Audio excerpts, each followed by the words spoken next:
Assalamualaikum warahmatullahi wabarakatuh.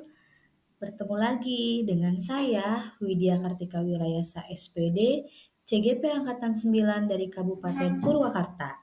Kali ini saya akan mendemonstrasikan pengetahuan saya mengenai pengambilan keputusan berbasis nilai-nilai kebajikan sebagai pemimpin.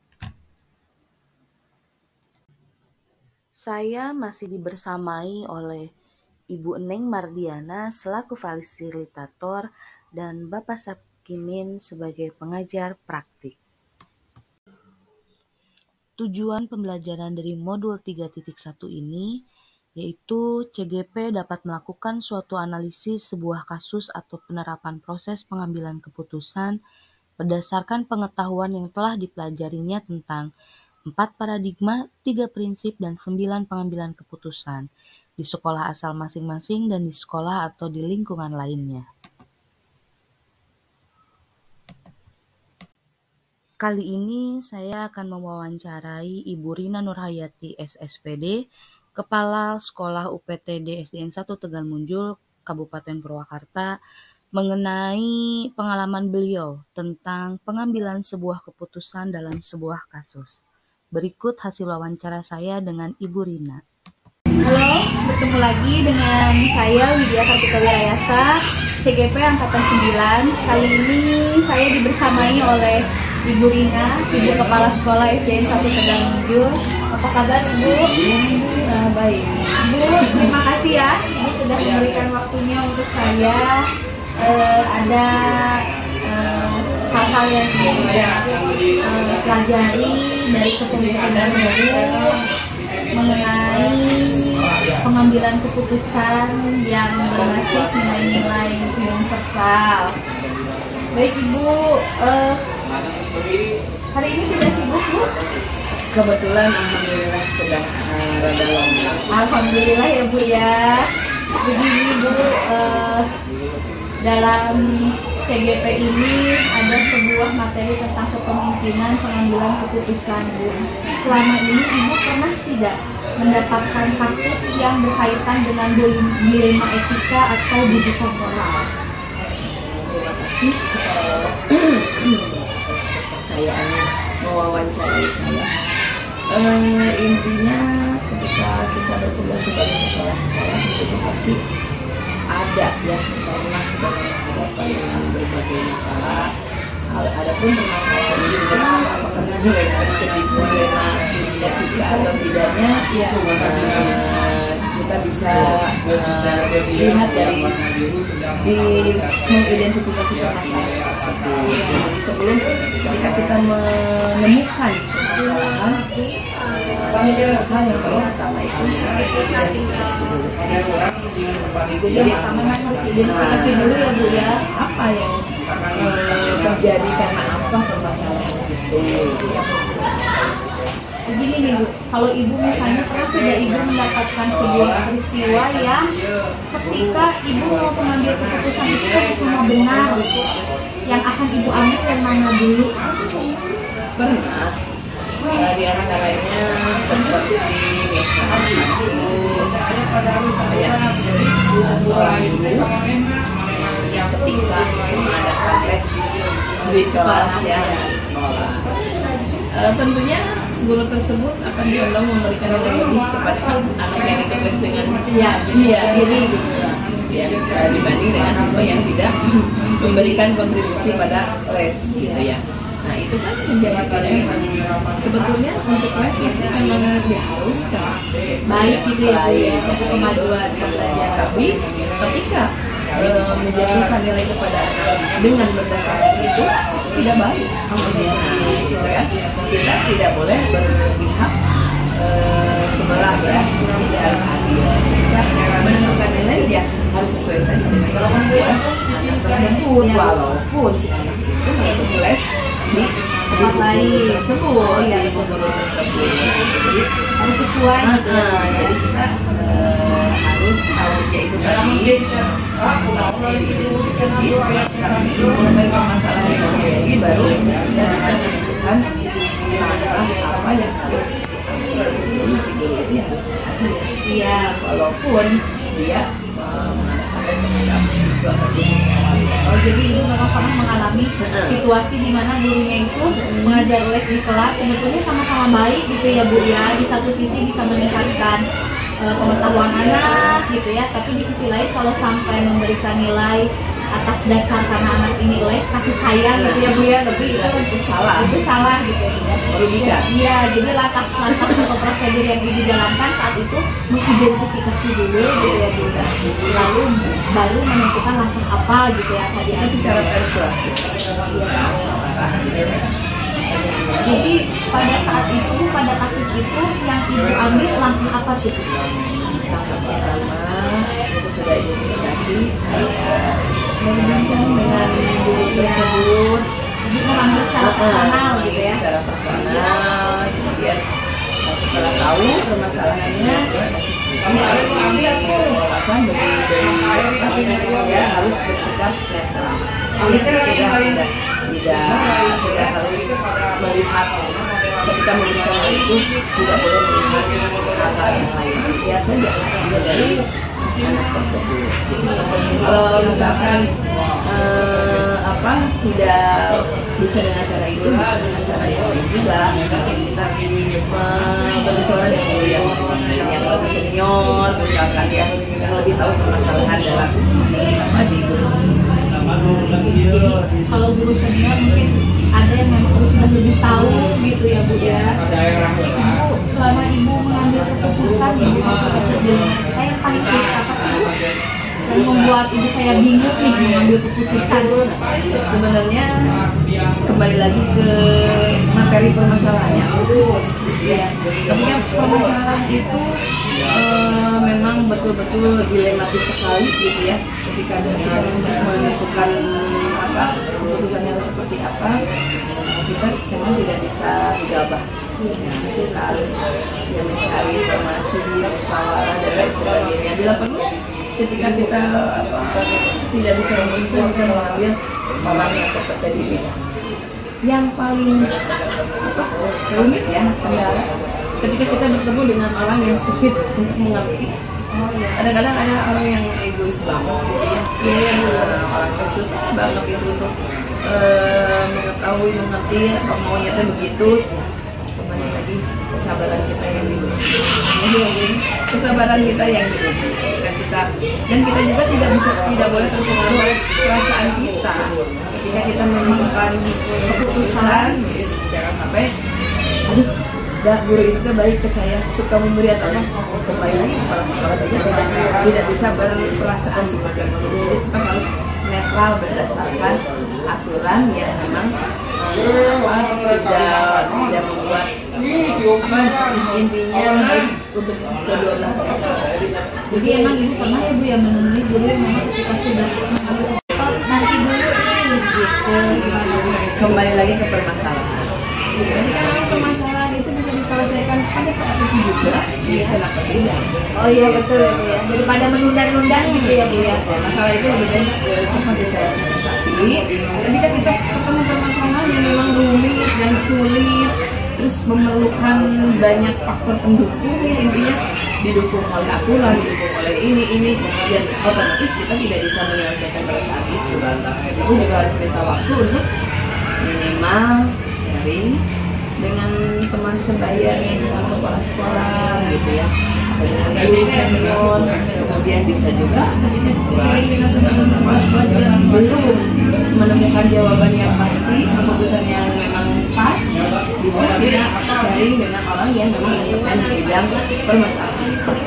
Jadi tidak bisa ditentukan.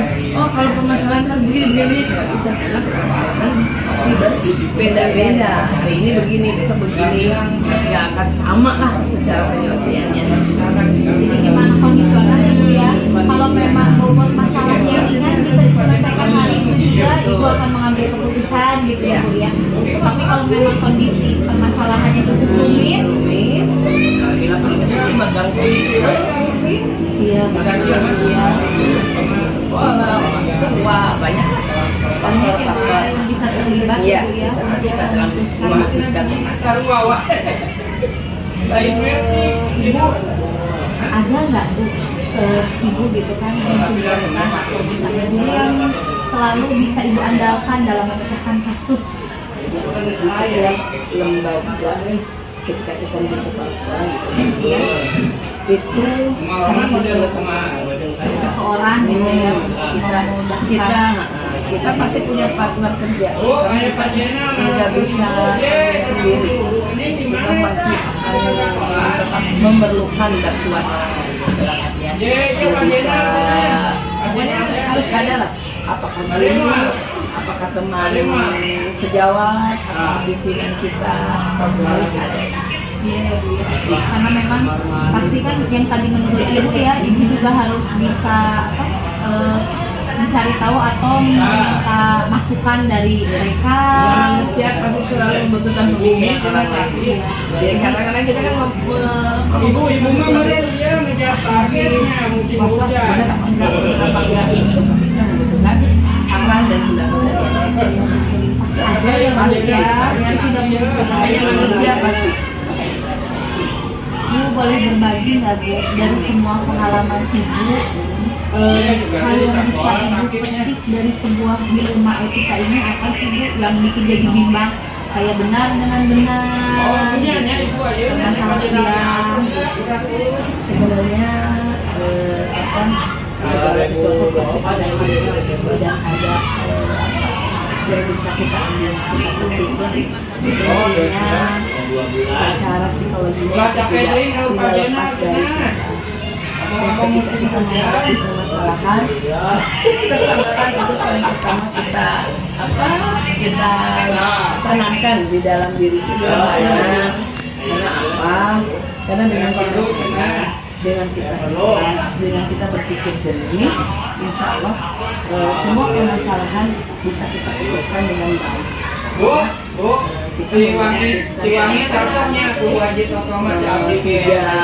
Tidak semuanya keputusan yang kita ambil itu diterima dan baik. Jadi kita memang yaitu permasalahan yang tinggi, intinya pemikirannya harus jernih. Jangan kita juga jangan terbawa perasaan, jangan kurung musik kalau bahasa Sundanya. emosi apalagi yang boleh dari Yang paling penting senyum. Kita harus ketika dalam menghadapi permasalahan ketika orang cemberut atau apa dengan cara marah-marah, insya Allah tidak akan terselesaikan. Tapi dengan tidak bersabar, hati yang jernih, apalagi dengan senyuman yang membuat orang tersebut menjadi lebih belum apa-apa udah tenang, udah adem gitu ya, lihat orang senyum gitu. Jadi intinya jadi pimpinan itu selain skill kita juga harus mampu juga kesabaran, kejernihan pemikiran dan kondisi perasaan harus selalu jadi prioritas. Jangan gerak gerusuk ketika ketemu permasalahan ya. Dan juga yang paling utama kerjasama yang baik, kolaborasi yang baik antara warga sekolah. Itu apalagi permasalahan di sekolah harus kondusif dengan anak buah kita, pokoknya kerjasama tidak akan ada sesuatu yang bisa selesai sendiri. Kan kalau Wah, itu hebat sekali Ibu Lina, Masya Allah. Terima kasih Ibu berbagi pengalamannya sama saya yang memang sedang belajar gitu ya Ibu ya. Ternyata memang betul sih kata Ibu ya, kalau menghadapi masalah itu yang paling utama itu sabar, tidak terpancing ya Bu ya, emosi ya. Kalau terpancing boro-boro mau mengambil keputusan sesuai dari etika ya Bu ya, yang ada nanti keputusannya suka semrawut gitu ya Bu ya. Kan masalah baru. Iya, malah jadi ada masalah baru gitu. Mudah-mudahan Bu ini dengan nanti lulus CGP ke depannya kan mau jadi kepala sekolah. Insya Allah. Mudah-mudahan pengalaman saya hari ini bisa dijadikan acuan Bu ini ke depannya, jadi patokan lah. Mudah-mudahan baik ya. Terima kasih Ibu. Semoga pengalaman berbagi Ibu insya Allah akan berdampak baik buat saya ya Bu ya.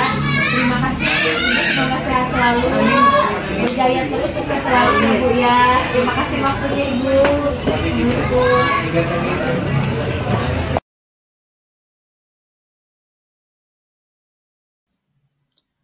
Untuk wawancara yang kedua, saya lakukan dengan Bapak Kepala Sekolah Haji Rahmat Gunawan SPDI, Kepala Sekolah UPTD SDN 3 Negeri Kaler, Kabupaten Purwakarta. Berikut hasil wawancara saya dengan Bapak Rahmat Gunawan SPDI.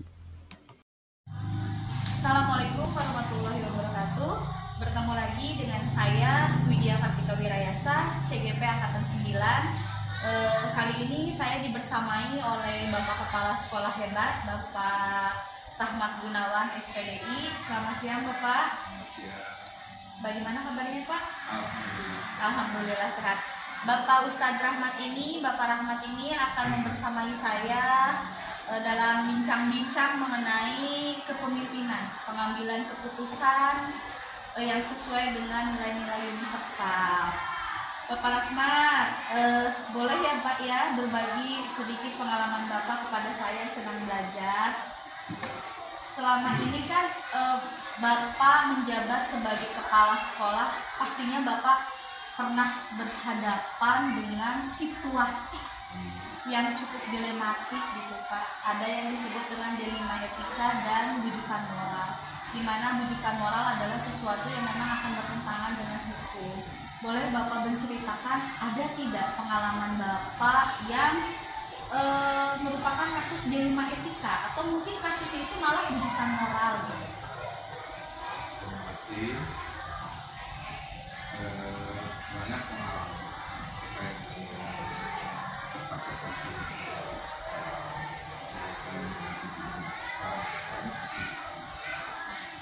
tapi saya tidak mengidentifikasi kasus ya apakah ini di etika atau bukan orang ya, jadi tidak diklasifikasi secara khusus. Oh iya betul.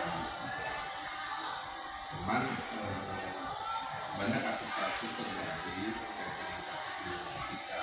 Contoh misalnya yang sering terjadi itu kaitannya dengan aturan sekolah ini bahwa setiap murid kan harus membawa makanan. Tapi ada sebagian siswa yang memang karena ketidakmampuan atau ketidaksiapan orang tuanya sehingga ketika sekolah tidak membawa makanan. Nah ini menjadi dilema ya. Itu masuknya ke dilema etika ya Pak ya. Makanya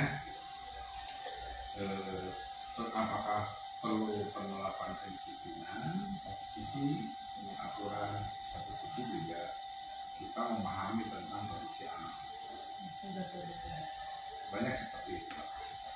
Terus juga kasus yang kali ada dulu ya, seorang guru yang memang dari satu sisi beliau ini diandalkan karena banyak kompetensinya, tapi dari satu sisi yang lain kedisiplinannya kurang. Ini dari dilema juga. Baik ya Pak ya. Menarik ya Pak ya untuk kasus yang pertama itu, jadi kedisiplinan dan kasih sayang ya Pak ya yang bertentangan ya. Satu sisi harus tetap menegakkan kedisiplinan, anak harus membawa makan dari rumah karena ini sudah menjadi aturan dari pemerintah Purwakarta ya Pak ya. Tapi satu sisi ada kasih sayang kan memang kita tahu kondisi keluarganya. Ya betul ya Pak ya, menarik sekali itu buat saya. Lalu ada guru yang berpotensi tetapi kurang disiplin. Di satu pihak kita membutuhkan beliau karena potensinya yang hebat, di satu pihak kedisiplinannya yang kurang.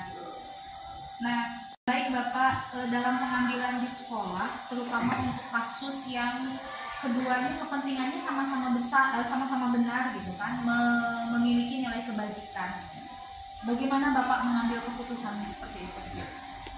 Jadi pertama kita identifikasi dulu masalah Itu langkah-langkah prosedurnya gitu ya Pak ya.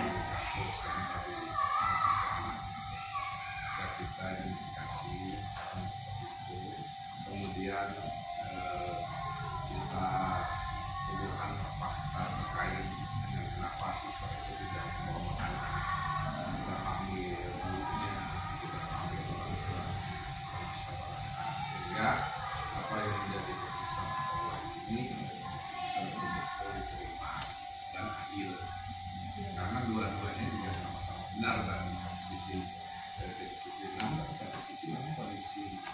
sisanya seperti itu. Iya, betul sekali ya Pak ya. Jadi memang dipanggil dulu siswanya lalu dikumpulkan fakta-fakta yang realnya. Betul sekali Bapak, itu kalau di CGP itu masuknya ke 9 langkah pengambilan keputusan, itu termasuk kita mengumpulkan fakta-fakta yang real Bapak. Lalu tantangan Bapak dalam pengambilan keputusan pada kasus dilema etika apa nih Pak yang menjadi tantangan gitu? Tantangannya ya, jadi tantangannya begini. Jadi seperti kasus tadi ya di luar biasa. Iya. Ketika ada sesuatu yang kurang dari diri, satu sisi lagi disiplin adil, ini menjadi PR berat buat kepala sekolah yang menyikapi ini, karena memang kita sudah latih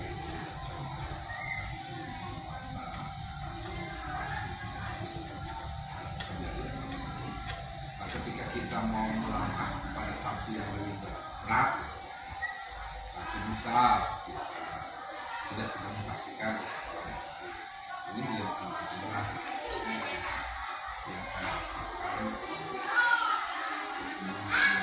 membuat keputusan ini bisa saya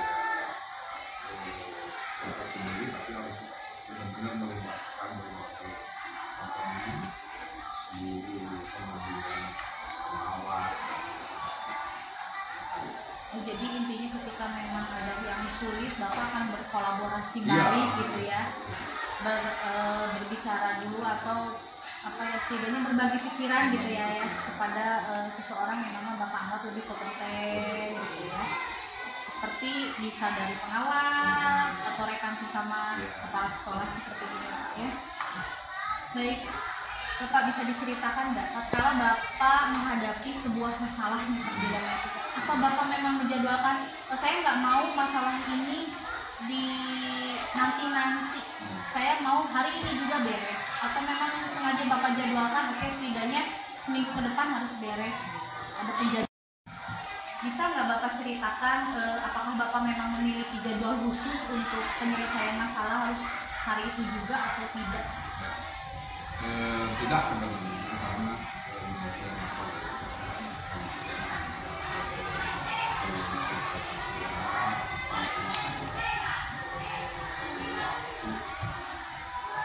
tapi pada prinsipnya karena mengambil sebuah keputusan itu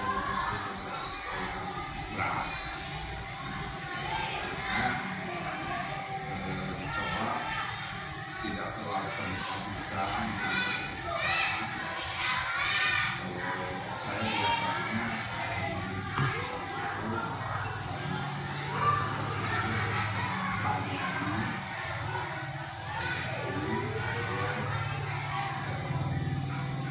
saya coba investasi dulu, supaya keputusan ini tidak salah, apalagi menyangkut orang lain. Jadi tidak ada kondisional ya Pak ya.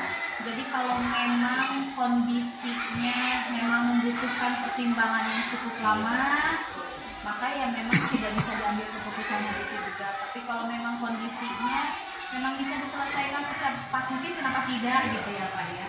Tetapi memang Bapak punya kayak waktu khusus ya, seperti di pagi hari gitu ya. Kenapa sih Pak harus di pagi hari? Pagi hari itu kan pikiran lebih dari ya diharapkan keputusan ini betul-betul Pak ya, diharapkan ketika pagi hari keputusan yang Bapak ambil itu intinya tidak terganggu oleh emosi yang sudah muncul di siang hari gitu kan. Lalu pengambilan keputusan juga diharap memang masih dalam keadaan yang Bapaknya lagi tenang gitu ya, karena setelah beristirahat pagi hari suasana hati masih sangat nyaman ya Pak ya. Untuk pertanyaan selanjutnya Bapak, adakah seseorang atau faktor yang selama ini mempermudah atau membantu Bapak dalam pengambilan keputusan dalam kasus-kasus dilema etika? jadi kita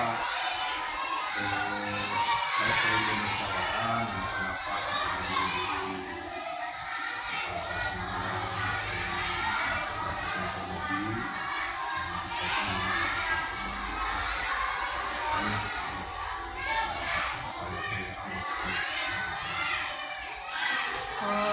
Jadi memang pasti ada ya Pak ya, kayaknya memang setiap pemimpin itu pasti memiliki seseorang yang dipercaya untuk membantu gitu ya Pak. Ada di sini juga Bapak ada lah ya, pasti ya Pak ya.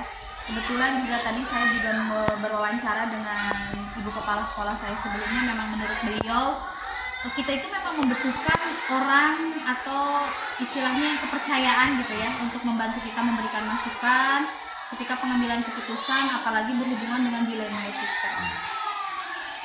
Baik Bapak, untuk pertanyaan terakhir nih Pak, dari semua yang telah Bapak sampaikan, pelajaran apa sih yang Bapak dapat petik dari pengalaman Bapak sendiri pengambilan keputusan dilema etika itu Pak? Yang tadi yang benar dengan benar, lalu ada disiplin melawan kasih sayang gitu. Nah baik Bapak, saya sangat ingin sekali mendengar pembelajaran yang Bapak petik gitu dari pengambilan keputusan dilema etika ini, berkaitan dengan ini akan menjadi motivasi dan masukan yang baik sekali untuk saya pasti ke depannya. Bagaimana Bapak? Baik. Jadi banyak pelajaran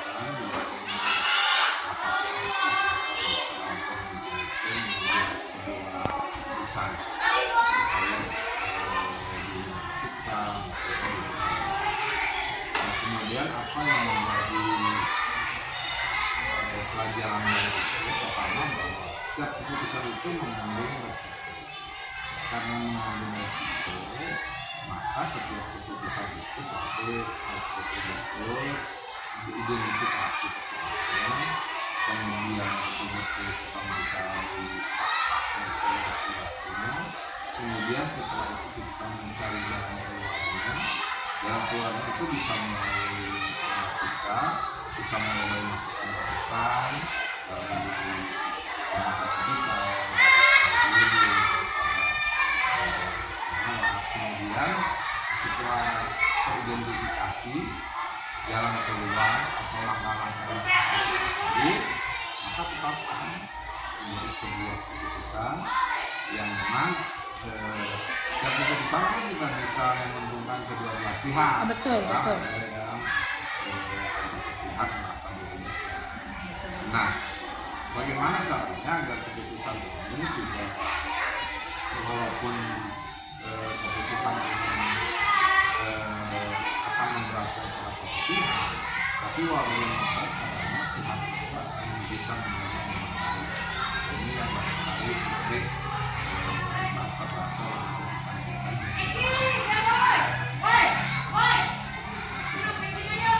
Jadi banyak pelajaran yang bisa kita ambil dari sebuah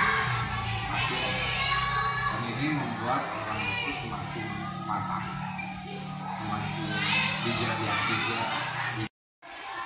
Jadi Pak, dengan kita sering mengambil keputusan, berlatih, insya Allah kita akan terbiasa gitu ya Pak ya, mengambil bijaksana. Oh betul ya. Jadi memang yang dapat Bapak tarik kesimpulannya itu bahwa ketika pengambilan keputusan dalam dilema etika itu banyak hal yang harus dilalui dulu ya Pak ya. Tidak bisa kita langsung ambil keputusan sekaligus gitu ya. Dengan kita sering melakukan pengambilan keputusan yang sesuai dengan etika gitu kan, maka kita akan semakin bijaksana gitu ya Bapak ya dalam pengambilan keputusan. Menarik sekali Bapak, terima kasih. Insya Allah ini akan menjadi pengalaman yang sangat berharga bagi saya, terutama saya sedang belajar menggali lebih dalam mengenai kepemimpinan, bagaimana Bapak seorang kepala sekolah yang sangat disegani mengambil sebuah keputusan yang dalam bentuk dilema etika maupun rujukan moral gitu kan. Kasus yang tadi Bapak sampaikan kepada saya juga membuka pemikiran saya bahwa memang ada beberapa hal yang tidak bisa kita langsung tentukan dengan ini langsung disiplin, langsung dapat hukuman disiplin, tidak ya Pak ya. Ada pertimbangan kasih sayang juga, lalu ada beberapa pertimbangan yang memang harus kita tidak sendiri gitu ya Pak ya, harus dengan kolaborasi dari seluruh elemen ya. seluruh elemen sekolah. Baik, terima kasih ya Bapak atas waktunya. Semoga Bapak sehat selalu, semakin jaya dan semakin sukses. Baik, terima kasih Bapak ya. Mari Pak. Udah.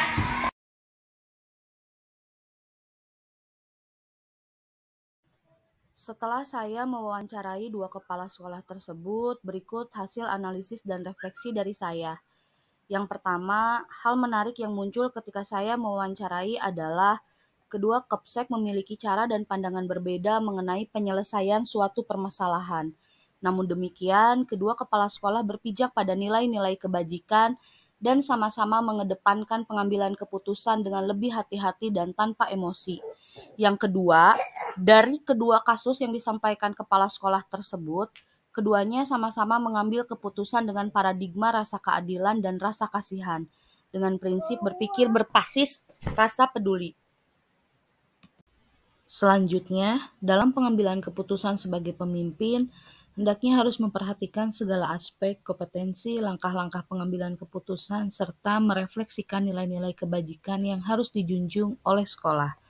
Butuh keberanian, tanggung jawab, dan rasa percaya diri untuk menghadapi konsekuensi dari keputusan yang kita ambil. Lalu, saya akan menerapkan pengambilan keputusan dilema etika dengan berdasarkan 4 paradigma, 3 prinsip, dan 9 langkah pengambilan keputusan sehingga keputusan yang saya ambil lebih bijaksana. Selanjutnya, saya juga akan mulai menerapkan pengambilan keputusan dimulai dari lingkup terdekat, yaitu lingkungan kelas yang saya ampu, seperti permasalahan-permasalahan yang dihadapi siswa sehari-hari. Karena saya yakin, proses pengambilan keputusan dapat diasah agar kita dapat membuat keputusan yang lebih bijaksana. Terima kasih. Itulah tadi tugas demonstrasi kontekstual saya. Salam guru penggerak, tergerak, bergerak, menggerakkan.